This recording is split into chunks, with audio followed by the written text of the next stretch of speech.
Hey, this is Pablo Hidalgo from Lucasfilm, and you're listening to Coffee with Kenobi with Dan Z, or Zed for Canadian and British listeners. This is the podcast you're looking for. I appreciate your courage, young warrior.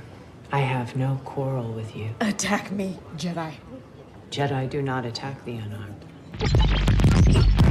I request permission to go to Kalak and bring Osha in myself. It is highly unlikely she survived. She is alive. I got this in CorpSec. It was a crazy night with some of my crew. And you hate it. It doesn't matter what I like. Giving a civilian a weapon violates 13 precepts. Osha knows how to use one of these. She used to be a Jedi. This is Vanessa Marshall, Harrison Dula from Star Wars Rebels, and you're listening to Coffee with Kenobi. Hello, my friends, and it is time, finally, after much anticipation, to talk about the first 2 episodes of Star Wars The Acolyte. And if I'm going to talk about a brand new epic show, I've got to bring in an epic guest. You know him, you love him. He's a longtime contributor to Star Wars fandom. He is the host of All Things Jedi News, the brand director, the one and only, my fabulous friend, James Burns. James, what a long intro, but you deserve a long intro because you've got quite a resume. Thank you very much. It's great to be here and it's great to be with you. We are such great friends, and we communicate all the time through WhatsApp, which has made our life so much easier, actually. Yes, and cheaper.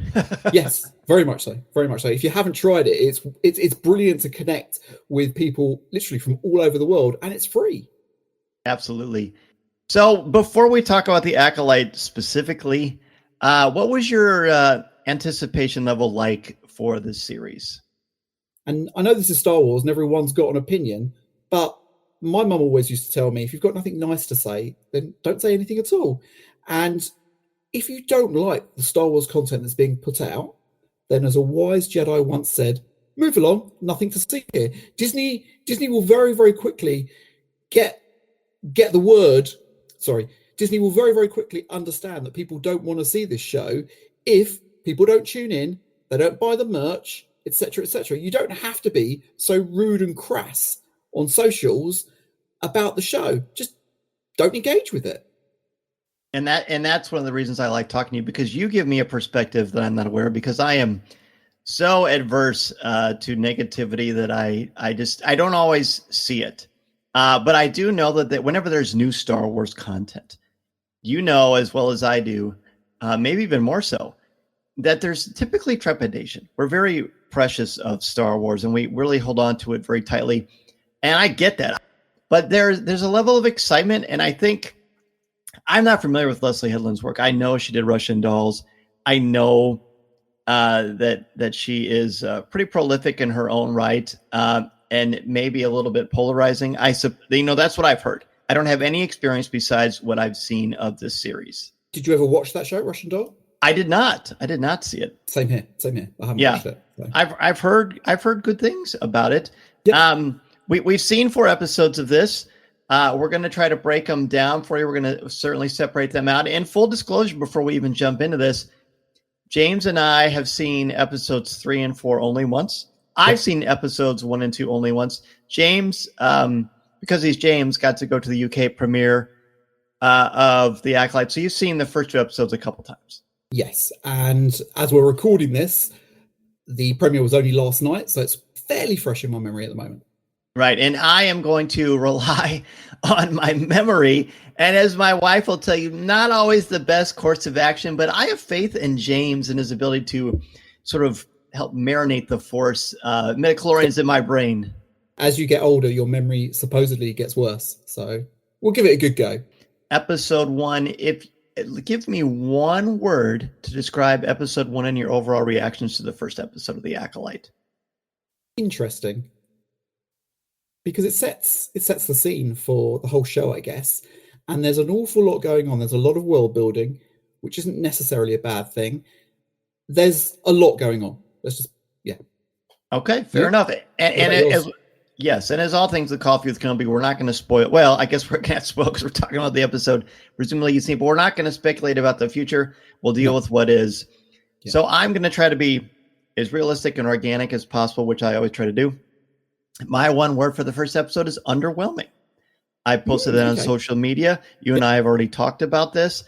And I guess to sort of summarize it quickly as we get into it, while I appreciated the visuals and the action and some of the performances, I did not feel immediately hooked into this series. And I was excited about it because it was new Star Wars.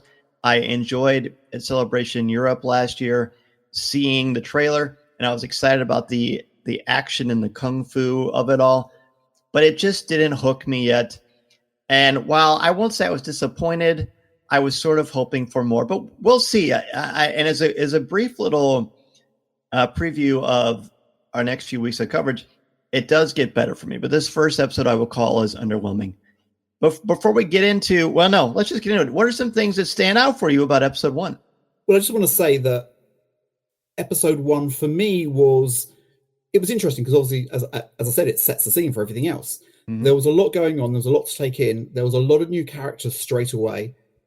And I didn't necessarily feel as familiar as I would normally find myself in a Star Wars show, which I guess isn't such a bad thing. Mm-hmm. Look, we went to nightclubs in Andor and things like that, places that you wouldn't necessarily be seeing Star Wars. Yeah, brothel, exactly. So that was okay. Seeing it on the big screen, though, does have a completely different take on things because you're hearing the music perfectly, you're hearing the dialogue, and as good as our home systems are, you're not going to beat a cinema, a theater experience. So I actually enjoyed episode 1 a lot more yesterday than I did sitting at home. So I don't know whether that makes a difference. Yes. And I think by the time you get to episode 2, you know a lot of the characters already. So I think it makes it easier. But let's just like that because that again reinforces why Star Wars is so magical on a big screen. Yeah, it very much is. So let's talk about episode 1 specifically. We don't discuss these necessarily from a linear perspective or chronologically. Just talk about big themes, ideas, things that stand out to you in the first episode. Well, I love the way that we're introduced to May. We are thrust in and we're walking behind May, and we're taken to a brand new planet, I guess. Mm-hmm. And we're taken straight to a cantina or a cantina-like place. And we see Carrie-Anne Moss's character, Indala, who's sitting around a bar table, having drinks, schmoozing with her friends. And straight away, we're straight into the story. I mean, there's it's straight there. And we see May, who's literally trying to egg this Jedi Master on, and we don't quite understand why. And it's really interesting. Her body language, the way she moves, the way her costume flows. I really saw that last night, actually. I thought that was really, really impressive. We've never seen anything like this in Star Wars before. Even when the Mandalorian walks in and is looking for a bounty, he does it in a very, very different way. How did you take May's character at this point? I think the first 5 to 7 minutes of the episode is my favorite part of the episode. It's gorgeous. The stunt sequences and the choreography of the fighting is wonderful. And you could see, Leslie Headland has made no secret of the fact that she wanted Carrie-Anne Moss because of Trinity in The Matrix. And that's very much on display. Carrie-Anne Moss has this wonderful grace about her, and you believe that she could be a Jedi Knight because of the way she carries herself, because of the fluidity of her motions. And clearly she's had lots of training in martial arts, which we've seen, over 20 plus years of actual real cinema. I really liked, it was very unusual to see her just hanging out and being taunted, come at me with everything you have, or something to that effect, is what May says. And her companions laugh, showing us visually, or that why would you mock a Jedi, let alone Indara, who clearly, as we're being told, is such a force. So I love this part. But then we get into something which I'm glad you brought up.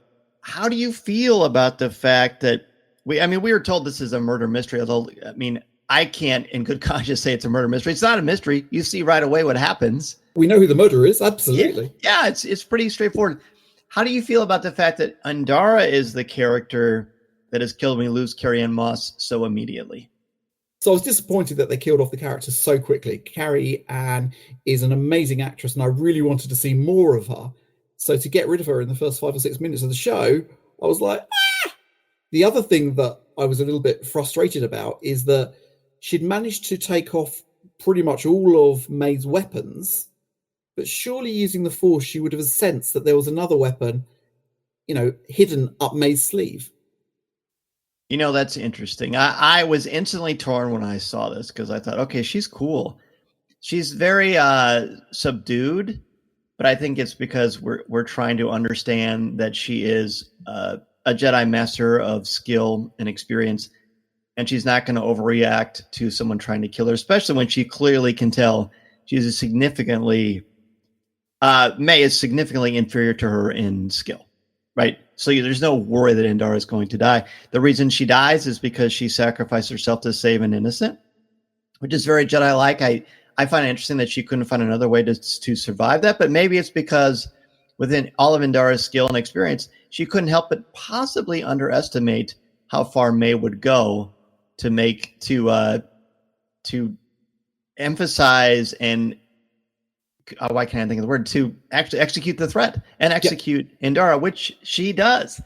So I also was disappointed. I certainly, as with all things, will allow the storytellers to tell the story. Maybe it will pay off.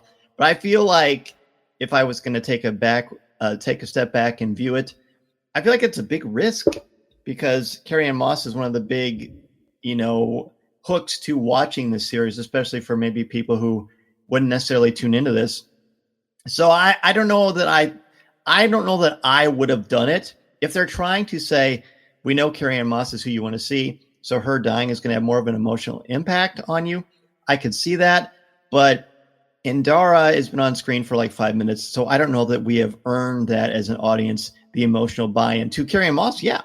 But not to Andara. We hardly know her. She dies right away. I think it's a bit of a risk. And I think that might be part of what it didn't take me out of it, but it made me concerned about my emotional investment. I get that.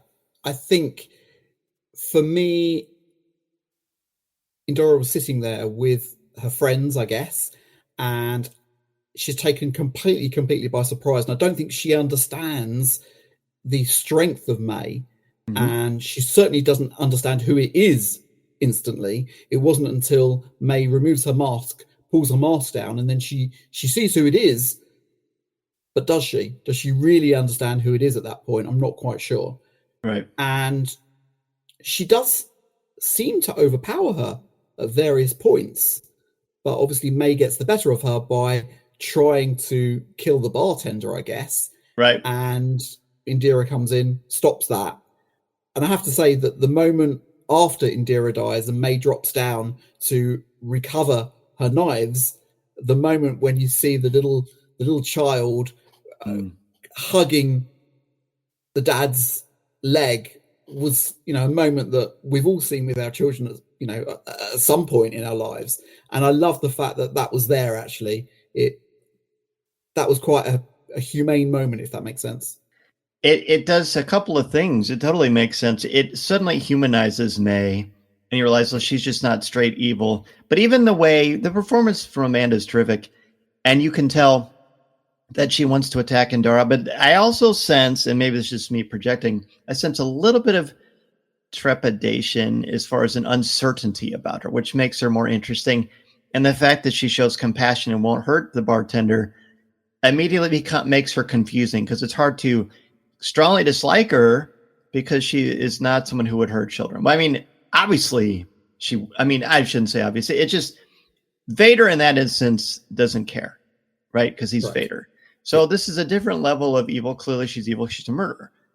But that shows a compassion side, which should allow us to sort of emotionally invest. But then let's talk about Star Wars is... Go ahead.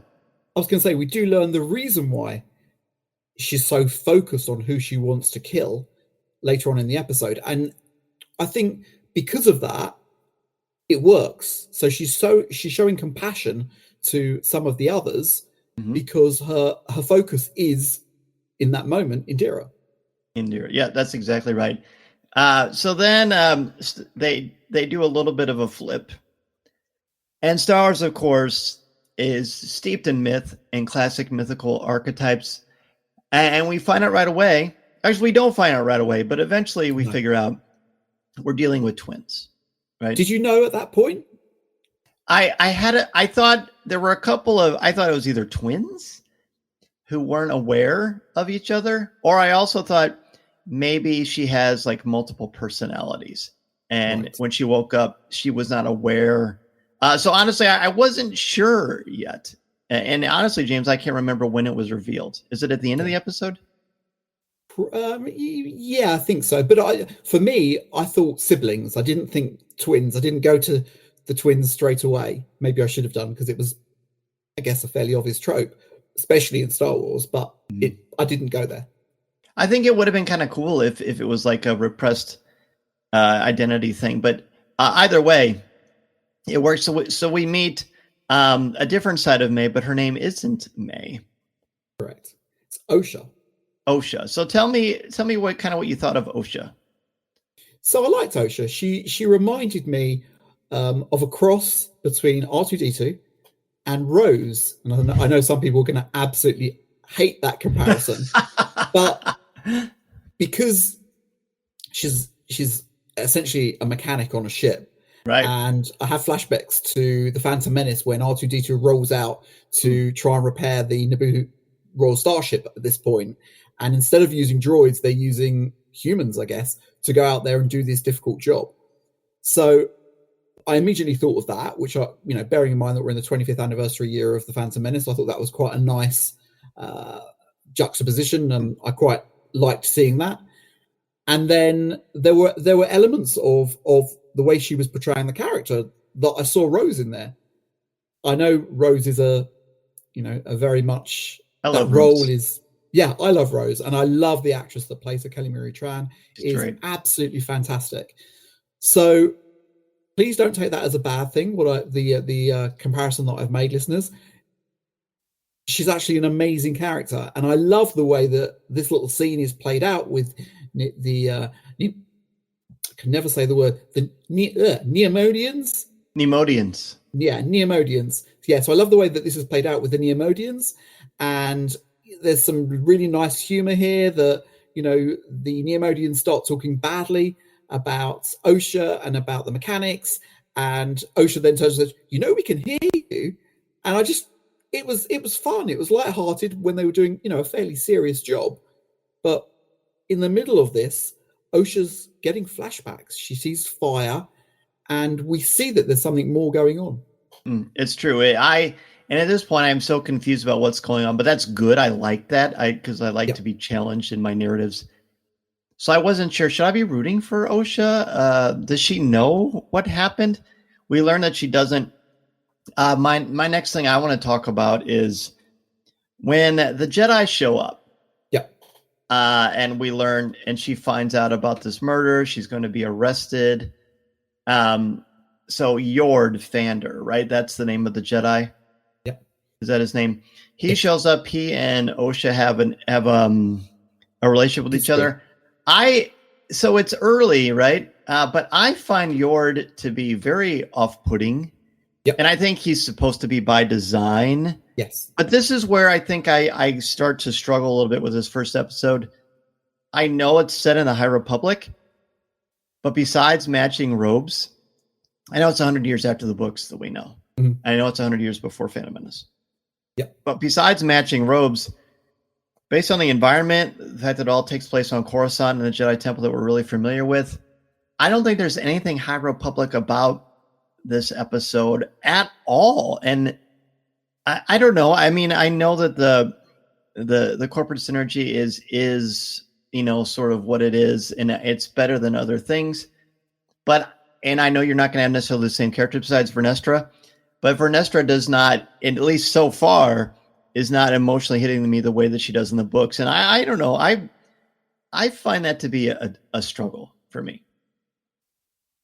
I don't know. I think this is set in that era, and I agree. The only thing that's really different about it so far is the robes. But when we do get to visit the Jedi Council later in the episode, we see it as a bustling, thriving place with lots of students being taught, and there seems to be a lot more comings and goings than we ever saw in the early prequels.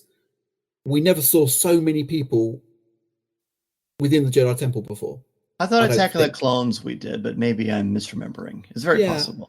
I don't know. It just seemed different, but obviously it would be different because it's a different time. You know, your generations before the events of the Phantom Menace. Right. So I guess I needed like a casual reference to Stellan Gios or Elzar Mann or Avar Chris, or just like, you know, even like you know, what would the hero of Hetzal have done? You know, even just something as just one little throwaway line, I think would have done it for Starlight me. Beacon or something like that. Just something that referenced the period. I understand what you're saying. Yes, absolutely. So, and then we also got to meet his Padawan. Yes. And her name is Jackie, right? Jackie. We don't see Jackie at this point. Interestingly, we don't see Jackie doesn't come with him on the mission to pick her up, to take her, you know, to take Osha into custody. It's a different Jedi who I don't believe we see again. In these episodes. That's right. See, that's again. Jedi. Can't remember. Right, I don't remember. Well, let's just talk about Jackie anyway. What is the what species? Is this a new species? I think so. So I think this is the David Bowie species. No, sorry. The David Bowie thing is a reference to the makeup, and there's some really, really great interviews that Daphne Keane, who plays the character, has done. And she said whenever she put the makeup on, she suddenly started singing Starman because she felt so Bowie-esque. So yeah, Bowie-esque is a fabulous word. What do you make of Jackie? I actually like her. She's very much the adult in the room. Yes. And it plays out that even though she's the Padawan learner, she's the one that's chastising Yord and telling Yord at one point literally to put his clothes back on. And I mean, that was... Let's talk about that for a second. Yeah, I found that to be odd. I mean, you know, I don't know. It's hard to sort of talk about... We've seen Anakin with a shirt off. Yes, and I don't have a problem with it. Again, it all has to fit the story. Even you could even argue the Anakin thing seemed random, although he was sleeping, right? So that's, I guess you could see from that point. Mm-hmm. This just felt sort of random to me, but I'm sure plenty of people absolutely loved it. And hey, right on. I just saying, I thought it was an odd narrative choice because this is my thing, James, and you know this. Whatever you do, I think the most important thing is that it has to serve the story. Is this serving the story and showing us about this character? To this point, there's no reason to see that unless there's like sexual tension between them, which may be the entire point. Is there a need for a gratuitous just random of a hunky man effectively in the middle of Star Wars? And hey, he's a great looking dude. God bless him. Yeah. But does it serve the narrative? At this point, I'm not completely sure. I think the way that Jackie tells him off gives us an indication to your dynamic behavior and the fact that she is the adult in the room, I guess. Right. But after that, even with that, though, he's very strict. I mean, he clearly, before he sees Osha, he's trying to sort of decide how he wants to pose. So there's clearly some sort of romantic tension there. And that's probably all it is serving. So I get that. Is there, because I want to get to the second episode too, is there anything else you want to talk about in this first episode that stands out? So we get to learn pretty quickly that she is a twin, and we get to understand that it's believed that May died and was left by the Jedi, and there are 4 Jedi that May is trying to get to kill in revenge for killing her sister, because May doesn't know that Osha's alive, and Osha doesn't know that May's alive. Right. So there's a very interesting dynamic. And we also learn that Osha has left the Jedi. She's left the Order roughly 6 years ago, 6 years prior to where we currently are. And she's become a mechanic to enable her to earn some money, as it were. And yeah, it's an interesting dynamic between Sol, who's the Jedi Master in this, and so we've got Sol, who's a Jedi Master. We've got Yerd, who is a Jedi Knight at this point. He was granted Knight status a couple of years previous to what we're seeing unfold on the screen. And Sol puts together this team, which includes him and others, and they go, and their job is to try and ascertain exactly where May is. Right. And I quite like this. It's a nice quest. Normally, whenever we've seen Jedi work together previously, it's always been a master and their apprentice. There's never been any other people along for the ride. Sure. And then they allow Osha to go along with them to try and solve the crime. Right. Well, you mentioned Sol. We haven't talked about Sol, really. He is the clearly respected Jedi Master. Yeah. I will say the sequence where he's talking to the Padawans or the younglings, actually younglings is more accurate. The one girl says she sees fire. The tension in the trailer is magnificent, and I'm led to believe that it's May, right, that feels these things, but it's not. And the fact that she says these things, I see fire, and he doesn't even react. To me, I think that completely made me think, wait a minute here.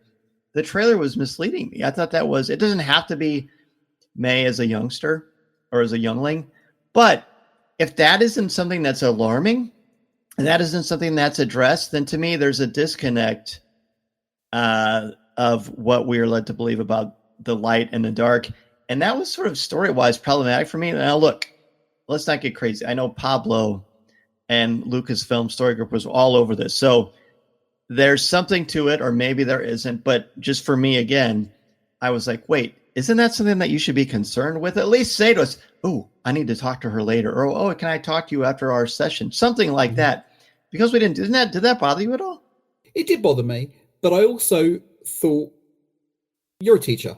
So you're going to take what some of your students say sometimes, and you're going to put at your back of your mind, not quite happy with that, but let's just see how it plays out.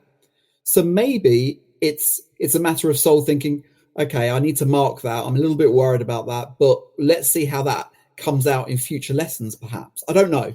That's good. I will say, as a teacher, if I heard something like that was an indication of potentially something disturbing, I would address it instantly. Every in front time. Of the other kids? Nope. I would say, hey, can I talk to you a second? Right. That's what I would do. Yeah. Or I would talk to one of their counselors and say, hey, you might want to check in on so-and-so just to see how they're doing. Maybe they might be having a bad day. Just something, fairly innocuous, but just to address it. So that was a bit of a problem for me. But let's wrap up part one. Well, I was going to say, but before you wrap up, there was a problem for me in the language that was used at this point, because he breaks them up and he says, we're going to break for lunch. And I'm thinking, lunch? That was odd. Is that a concept? Yeah. Surely for me, because that completely took me out of it. I would have preferred them to say, let's break to eat. Yes. Or let's have a meal. Yeah.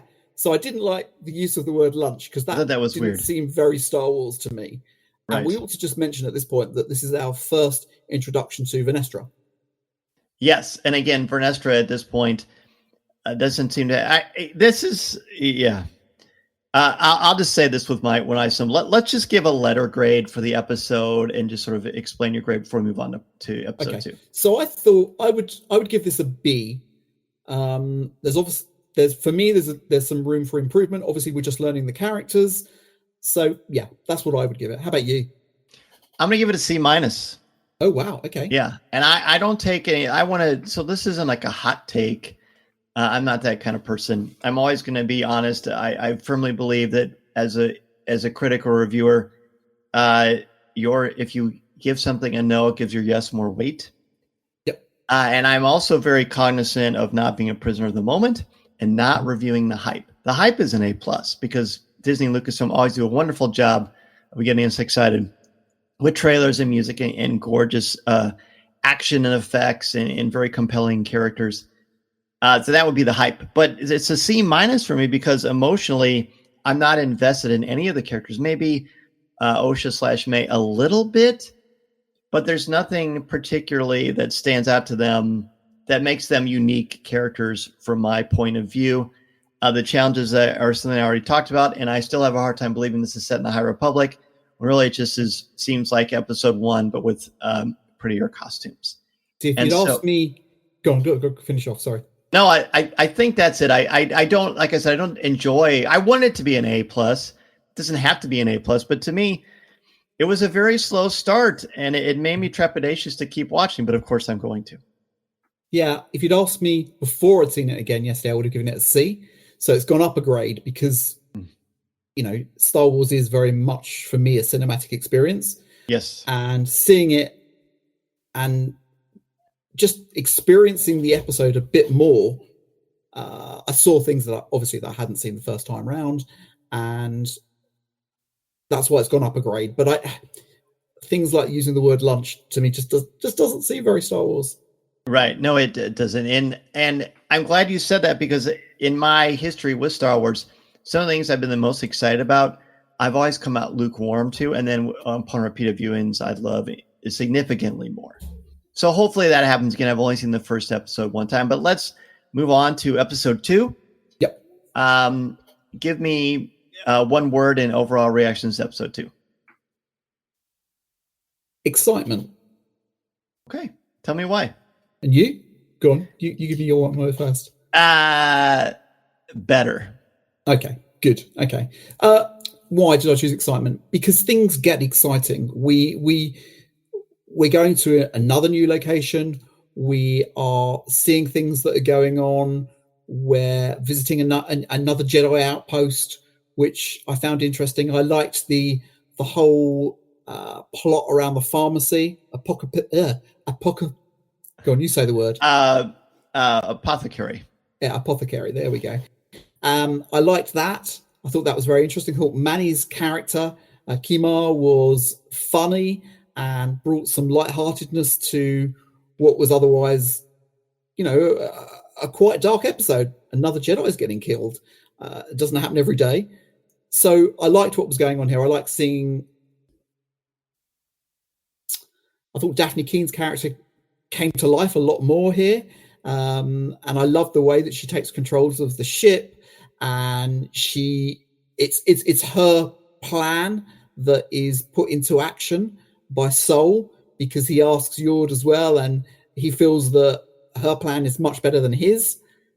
Again, her being the adult in the room.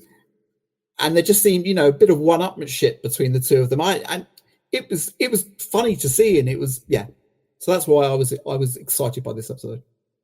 I say it's better because the mystery was gone, which I like the mystery. I like not knowing about certain things, but seeing more of like, okay, this is your purpose.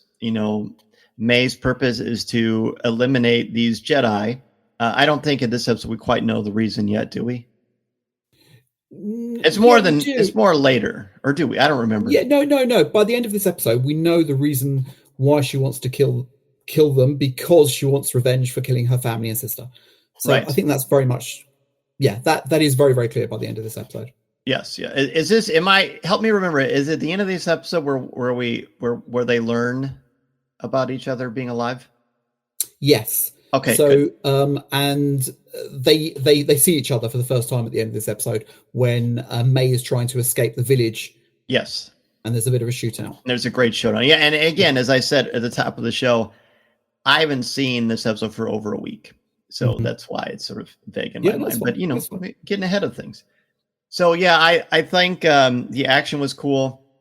I liked May infiltrating that Jedi stronghold or fortress or small little hut or whatever it was, a department store for Jedi. I don't really know how to describe it. It was a Jedi outpost on another planet. Perfect. So yeah, it was better. So let's just kick off like we did the last episode. What are some things that stand out for you about this episode that you want to address? I like the fact that they enlisted OSHA to go along with them to try and work out what was gone, and obviously that had to have permission from the Jedi Council, and that was granted, and she's gone along with them. Yard and others are like, bit hesitant. Well, why have we taken this prisoner with us, and why aren't we putting her in cuffs, and why are we letting her do things? And Sol reminds them that she was a Jedi once and she can be trusted. And there's still some trepidation. And when they first go into the temple as a group, and Yod is really, really watching her, and for good reason, because pretty much right in front of their eyes, another Jedi is killed. Right. So the thing that is most interesting to me about this is the dynamic between May and Chimere. Is that how you say his name? Chimere? Yeah, Chimere, yeah. Chimere is sort of a shady shyster. Seems a bit lackadaisical, but yet we're shown that he is teaming up with May to help. And this is where we learn and see again, because you might be wondering at the first episode, why is it May using a lightsaber? Well, we still don't really know. I actually asked Leslie Headland about that.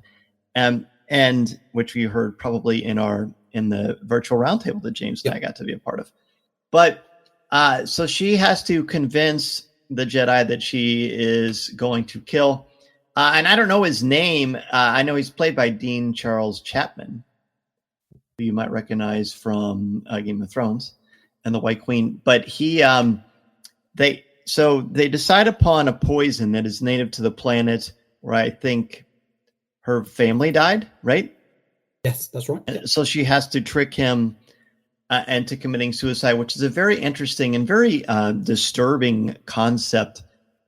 So the dynamic between the two of them is interesting and also not interesting at all, because it just feels like a dynamic I've seen countless times in other shows and in other books.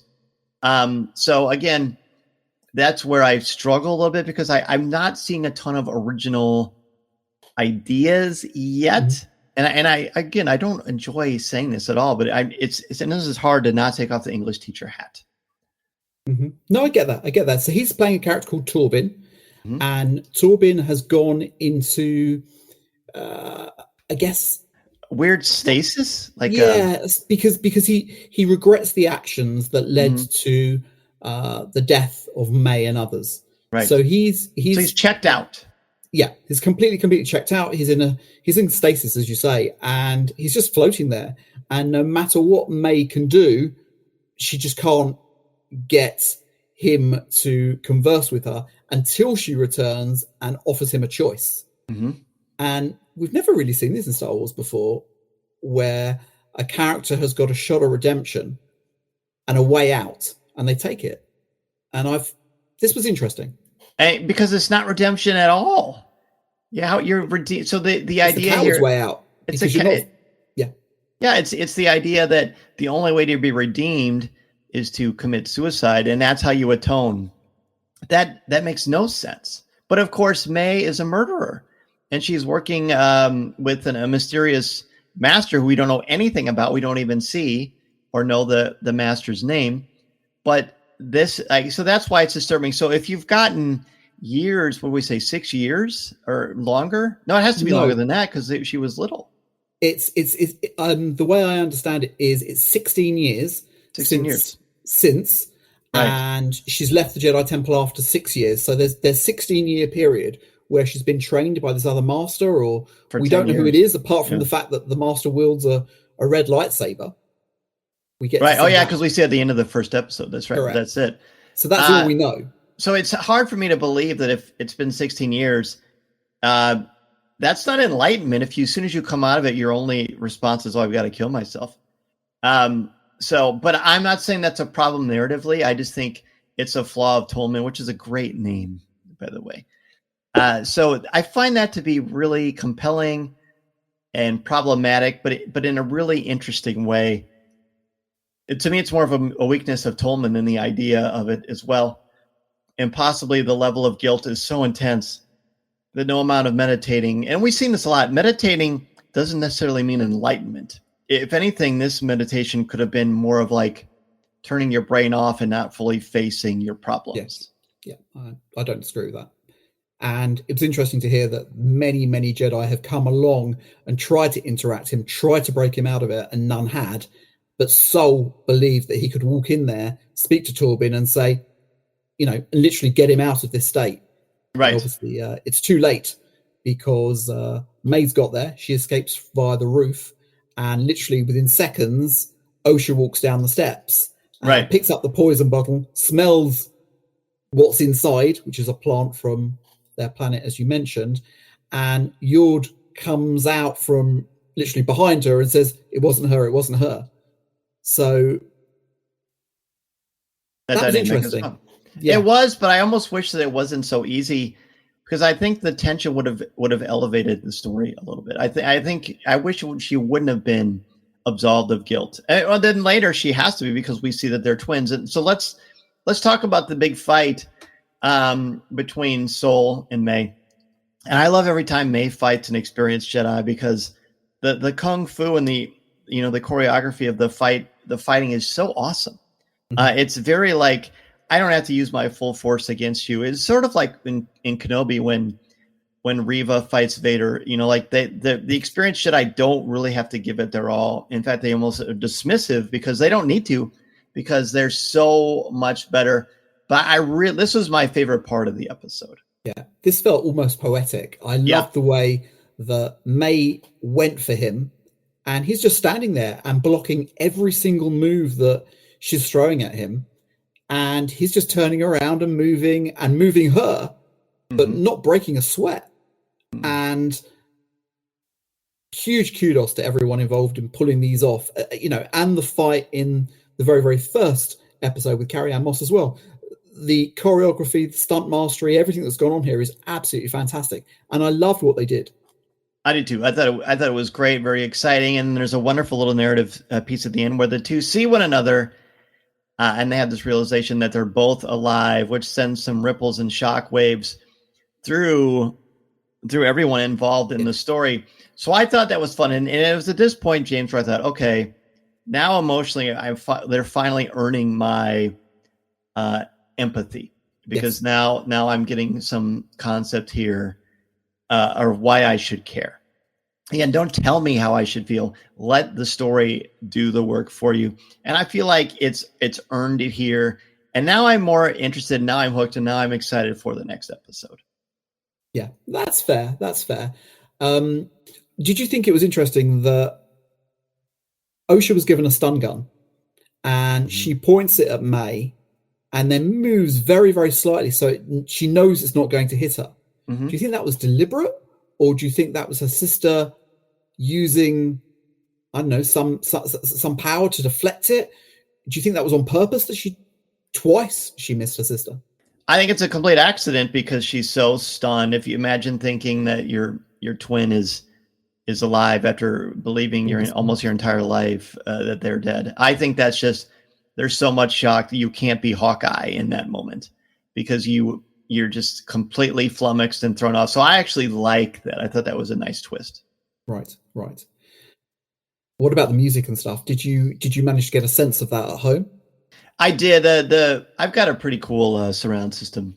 Yeah. I put the speaker wire underneath the drywall, so it was kind of part and parcel when we built our little home system here.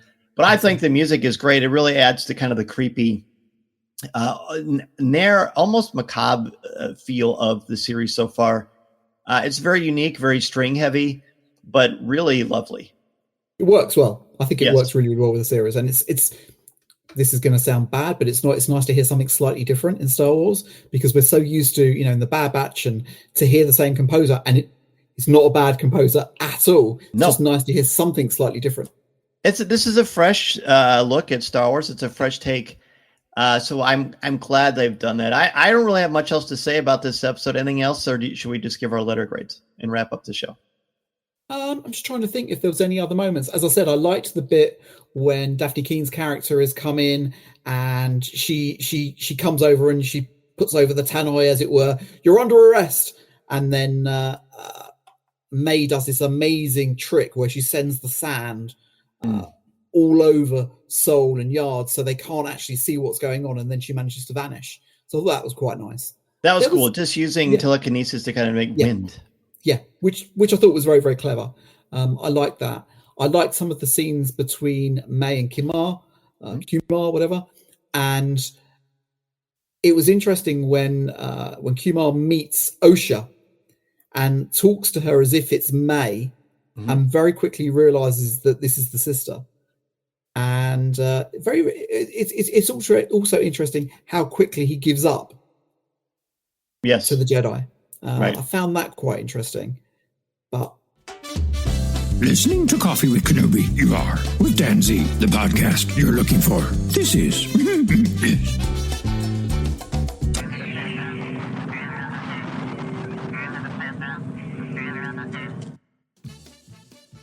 I agree. There's some good moments in this. We shall see. So go ahead and give me a letter grade for the episode and any last minute thoughts. I'm going to say B+. Okay. Why? And you? Also a B+. Okay. Wow. Yeah. Okay. And we didn't confer on this beforehand, guys. No, so, definitely not. So why B+? I just thought it was a better episode, and I think as people hear our thoughts and opinions on episodes 3 and 4, I think we both agree that the episodes get better and better. Yes. And I really enjoyed this. I think we are very much invested in May and Osha's characters now. I'm intrigued as to what's going on. I want to know who the master is. I want to know who's behind that red lightsaber, who's wielding that blade. And I like Soul. I think Soul is a very interesting character. There's a lot to like here. I'm still not invested in any of the characters. Really? Even May? Even May. I like her. I think she's interesting. But at this point, it's not like I'm desperate to find out what happens. I guess to be fair, I didn't immediately invest in Ahsoka, but I liked Ahsoka. Right. I'm not even sure that I like May or Osha. And it's not that I dislike them. I'm just sort of apathetic to them right now because I haven't quite decided. I want to see what happens. I want them to things to go well. I want them to find peace. But at this point, there's no character I'm really incredibly gravitating toward, except I do like Soul a lot because it's hard not to like Soul. So yeah, thank you again so much, everybody. Please let us know what you think about the first 2 episodes of The Acolyte. We'll certainly be talking about them every single week, and you can get your top 5 list ready every week on CWK Live and share all the things you like about these episodes as well. James, thank you again so much for being on the show. I always love chatting with you, whether it's on the microphone or not. Please let people know what's going on with you in Jedi News. Absolutely. Thank you very much, Dan. So you can find us on social media. We are Jedi News Network everywhere. Please stay in touch for all the latest Star Wars news 24/7, 365 days of the year. Find us at JediNews.com. This podcast is not endorsed by the Walt Disney Company or Lucasfilm Limited. It is intended for entertainment and informational purposes only. The official Star Wars website can be found at www.starwars.com. Star Wars, all names, sounds, and any other Star Wars related items are registered trademarks and or copyrights of Disney and their respective trademark and copyright holders. All original content of this podcast is the intellectual property of Coffee with Kenobi unless otherwise indicated. This is the podcast you're looking for. There's no one here. Move along. Move along.